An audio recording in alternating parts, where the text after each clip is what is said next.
Shalom 7 டே சேலஞ்சுக்கு உங்களை ஆண்டவர் இயேசுவின் நாமத்தினால் வாழ்த்தி வரவேற்கிறோம். இந்த வாரத்தில் ஒவ்வொரு நாளும் ஆண்டவரை நம்ம அவருடைய ஒவ்வொரு பெயருக்காக துதிச்சிட்டு வரோம். இன்னைக்கு கர்த்தர் பெரியவர் அப்படின்றத சொல்லி நாம் அவரை துதிச்சு அவரை புகழ போகிறோம். எல்லாரும் ஆயத்தமாக இருக்கிறீங்களா?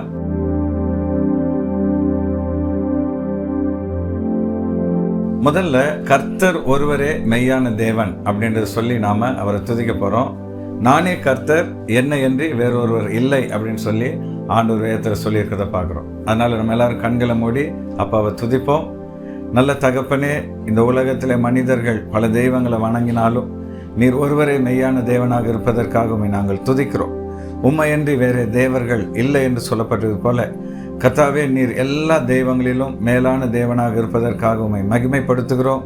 ஆண்டவரே, நீர் ஒருவரே போற்றத்தக்கவர், நீர் ஒருவரே வணங்கத்தக்கவர், நீர் ஒருவரே எங்களுடைய எல்லா ஆராதனைக்கும் உரியவராக இருக்கிறீர். ஆகவே இந்த நாளில் மனதார உம்மை நாங்கள் துதிக்கிறோம் துதிக்கிறோம் துதிக்கிறோம் உம்மை நாங்கள் மகிமைப்படுத்துகிறோம். ஆமென், ஆமென், ஆமென். ரெண்டாவது, கர்த்தர் நித்தியமான தேவனாக இருக்கிறதுனால அவரை நம்ம துதிக்க போகிறோம். நித்தியம் அப்படின்னா முடிவில்லாதன்னு அர்த்தம். ஆண்டவருக்கு ஆரம்பமும் இல்லை முடிவும் இல்லை. அவர் என்றென்றைக்கும் அனாதியாக இருக்கிற தேவனாக இருக்கிறான்னு சொல்லி வேதம் சொல்லுது. கண்களை மூடி அந்த நித்தியமான ஆண்டவரை நம்ம துதிக்கலாம்.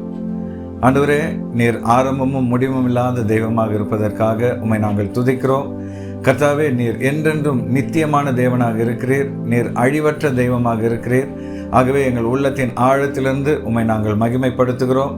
நித்திய பிதாவே, அழிவற்றவரே, ஆரம்பமும் துவக்கமும் முடிவும் இல்லாதவரே, உம்மை துதிக்கிறோம் துதிக்கிறோம் ஸ்தோத்தரிக்கிறோம் மகிமைப்படுத்துகிறோம்.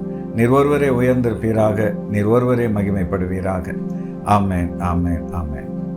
மூணாவதா, கர்த்தர் பரிசுத்தமுள்ள தெய்வமாக இருக்கிறதுனால அவரை நம்ம மகிமைப்படுத்த போகிறோம். என்னிடத்தில் பாவம் உண்டென்று உங்களில் யார் என்னை குற்றப்படுத்த முடியும் என்று ஆண்டவர் இயேசு சவால் விட்டார். அது மாத்திரமல்ல, நான் பரிசுத்தர், நீங்களும் பரிசுத்தராக இருங்கள் சொல்லி கர்த்தர் நமக்கு கட்டளை கொடுத்திருக்கிறார். கண்களை மூடி அவரை நம்ம துதிப்போம். பரிசுத்தமுள்ள தெய்வமே, உம்மை நாங்கள் மகிமைப்படுத்துகிறோம். ஆண்டவரே, நீர் புனிதமான தெய்வம். அப்பா, நீர் மிகவும் பரிசுத்தமுள்ள தெய்வம். உம்மை போல் பரிசுத்தமுள்ள தெய்வம் இந்த உலகத்தில் ஒருவரும் இல்லை. ஆகவே நாங்கள் உம்மை உயர்த்துகிறோம், உம்மை நாங்கள் மகிமைப்படுத்துகிறோம். அப்பா, அது மாத்திரமல்ல, நாங்களும் உம்மை போல் பரிசுத்தர்களாக இருக்க வேண்டும் என்று சொல்லியிருக்கிறீங்க. நாங்கள் வேறு பிரிக்கப்பட்ட ஒரு வாழ்க்கை வாழ மற்றவர்களைப் போல நாங்கள் இல்லாதபடி நாங்கள் எங்கள் பேச்சிலும் எங்களுடைய செயலிலும் எங்கள் சிந்தனையிலும் நாங்கள் தனித்து நிற்க எங்களை நீர் பலப்படுத்துவதற்காக உம்மை நாங்கள் துதிக்கிறோம். பரிசுத்தமுள்ள தெய்வமாகிய உம்மை நாங்கள் மகிமைப்படுத்துகிறோம், உயர்த்துகிறோம். ஆமென், ஆமென், ஆமென். நாலாவதா, கர்த்தர் நீதியுள்ள தெய்வமாக இருக்கிறதுனால அவரை நம்ம துதிக்க போகிறோம். அதாவது நன்மை எது தீமை எது அப்படின்னு சொல்லி நமக்கு புரிய வைக்கிறது மாத்திரம் இல்லை, நம்ம நன்மையான வழியில் நடக்கணும்னு சொல்லி நீதியுள்ள கட்டளைகளை வேதத்தில் கர்த்தர் கொடுத்திருக்கிறார். இவ்வளவு நீதியுள்ள கட்டளைகளை பெற்றிருக்கிற ஜனம் உலகத்தில் யார் என்று உபாகமத்தில் நம்ம பார்க்குறோம். ஆகவே அந்த நீதியுள்ள தேவனை கண்களை மூடி நம்ம ஆராதனை செய்வோம். நல்ல தகப்பனே, இந்த உலகத்தில் எது சரி எது தவறு, எது நியாயம் எது பாவம் என்று சொல்லி எங்களுக்கு உணர்த்தும்படி நீதியுள்ள கட்டளைகளை உம்முடைய வேதத்தில் நீர் வைத்திருப்பதற்காக உம்மை நாங்கள் மகிமைப்படுத்துகிறோம். அது மாத்திரமல்ல, உம்முடைய குமாரனாகிய இயேசு கிறிஸ்து நீதியுள்ள ஒரு வாழ்க்கை வாழ்ந்து எங்களுக்கு ஒரு முன்மாதிரியை வைத்துக்கிட்டு போயிருப்பதற்காக உம்மை துதிக்கிறோம். எல்லாவற்றுக்கும் மேலாக நாங்கள் நீதியுள்ள ஒரு வாழ்க்கை வாழும்படி பரிசுத்த ஆவியானவரை தந்து அந்த பலத்தினால் உம்மை போல் மாற ஒவ்வொரு நாளும் எங்களுக்கு அனுக்கிரகம் செய்வதற்காக உம்மை நாங்கள் மகிமைப்படுத்துகிறோம். நீதியுள்ள தெய்வமே, உம்மை துதிக்கிறோம் ஸ்தோத்தரிக்கிறோம், உம்மை நாங்கள் உயர்த்துகிறோம். ஆமென், ஆமென், ஆமென். அஞ்சாவதா, கர்த்தர் சேரக்கூடாத ஒளியிலே வாசம் பண்ணுகிறவர் என்று வேதம் சொல்லுது. அதாவது அவர் அவ்வளோ வெளிச்சமுள்ள ஒரு தெய்வமா, அவர் பக்கத்திலே போக முடியாத அளவு பிரகாசமான தெய்வமா. அவர் படைச்ச சூரியனையே நம்ம கண்ணால் பார்க்க முடியலன்னா அவர் எவ்வளோ பிரகாசமானவராக இருப்பார் இல்லையா? கண்களை மூடி அந்த நல்ல ஆண்டவரை நம்ம துதிப்போம். சேரக்கூடாத ஒளியில் வாசம் பண்ணுகிற எங்கள் பிதாவே, உம்மை நாங்கள் துதிக்கிறோம், உம்மை நாங்கள் மகிமைப்படுத்துகிறோம். ஆண்டவரே, உம்முடைய படைப்புகளையே எங்கள் கண்களால் பார்க்க முடியாத பொழுது அதை படைச்ச நீங்கள் எவ்வளோ பெரிய தேவனாக இருப்பீர். அப்பா, நீர் எவ்வளோ பிரகாசமுள்ள தெய்வமாக இருக்கிறீர். அது மாத்திரமல்ல, இந்த உலகத்தில் வந்து எவனையும் பிரகாசிக்க பண்ணுகிற தெய்வமாகிய இயேசு கிறிஸ்துவை எங்களுக்காக அனுப்பி எங்கள் வாழ்க்கையை பிரகாசிக்க பண்ணுகிற எங்கள் தெய்வமே, உம்மை நாங்கள் துதிக்கிறோம் மகிமைப்படுத்துகிறோம். சேரக்கூடாத ஒளியில் வாசம் பண்ணுகிற உம்மை நாங்கள் உயர்த்துகிறோம். கர்த்தாவே, உம்மை நாங்கள் ஆசீர்வதிக்கிறோம் மகிமைப்படுத்துகிறோம். ஆமென், ஆமென், ஆமென்.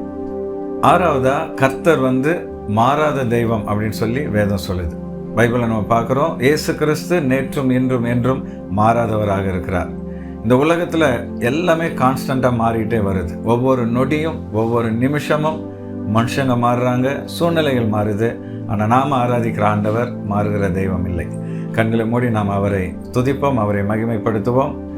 கர்த்தாவே, மாறிக்கொண்டிருக்கிற இந்த உலகத்தில் மாறாத தெய்வமாக இருக்கிற உம்மை நாங்கள் துதிக்கிறோம் அப்பா. ஆண்டவரே, மனிதர்கள் சொன்ன வார்த்தையை மறந்துடுவாங்க, மாற்றி பேசிடுவாங்க. ஆனால் நீங்கள் சொன்ன வாக்கு தத்தத்தை ஒரு நாளும் மாற்றுறதில்லப்பா. அதை எப்படியாவது நிறைவேற்றுகிற தேவனாக இருக்கிறீங்க. நீங்கள் வாயினால் சொன்னதை கையினால் செய்து முடிக்கிற வல்லமையுடைய தேவனாக இருக்கிறீர். வாக்கு மாறாத, எந்த சூழ்நிலையிலும் குணம் மாறாத ஒரே தெய்வமாகிய உம்மை நாங்கள் மனதார துதிக்கிறோம், உம்மை உயர்த்துகிறோம் அப்பா. உம்முடைய நாமத்தை நாங்கள் மகிமைப்படுத்துகிறோம். ஆமேன், ஆமேன், ஆமேன். ஏழாவதா கர்த்தர் உன்னதமான தெய்வம். அதாவது இந்த உலகத்தில் ரொம்ப பெரியவங்க நம்ம யாரை நினைக்கிறோமோ அவங்க எல்லாரை விட, இந்த உலகத்தில் எது பெரிய பதவி நினைக்கிறோமோ அது எல்லாத்தை விட நம்முடைய ஆண்டவர் உன்னதமானவராக இருக்கிறார்.